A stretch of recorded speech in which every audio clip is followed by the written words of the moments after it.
Hello, my name is Frank Chavez, and I want to share my thoughts and experience in regards to Mr. Alanis.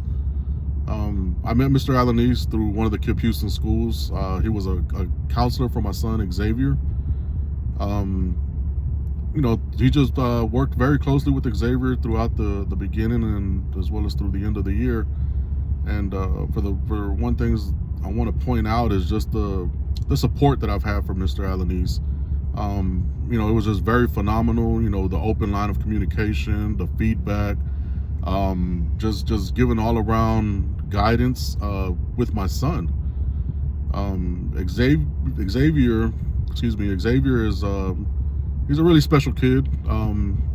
He likes to act out. He likes to act first and then think about his actions. And with Mr. Alanis, he's definitely showed Xavier how to process, his think before he speaks or think before he acts out.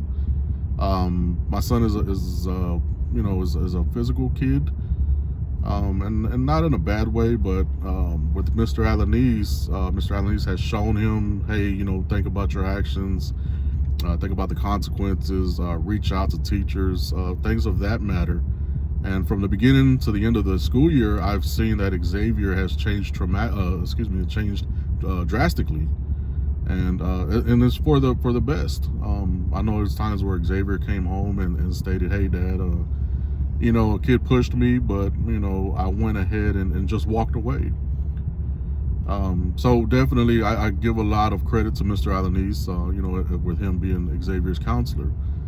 Um, a few other things, uh, I want to share in regards to Mr. Alanis is just the communication.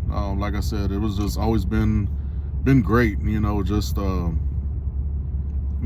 If I was at work, Mr. Alanis would call me, hey, Mr. Chavez, we need to focus on this with Xavier, or hey, Mr. Chavez, maybe we need to channel Xavier's energy to focus in a different way. I know Mr. Alanis has suggested we put him in Taekwondo or any other sport or any other martial arts, so that way he can learn how to channel his behavior and change it. And again, I definitely want to give a big shout out to Mr. Alanis in regards to that. Xavier does speak in regards to him from time to time. Hey, I learned this from Mr. Alanis, or hey, I remember this happened, and Mr. Alanis told me, hey, well, we got to do it this way. So yeah, hey, Mr. Alanis, definitely appreciate you, sir. Thank you.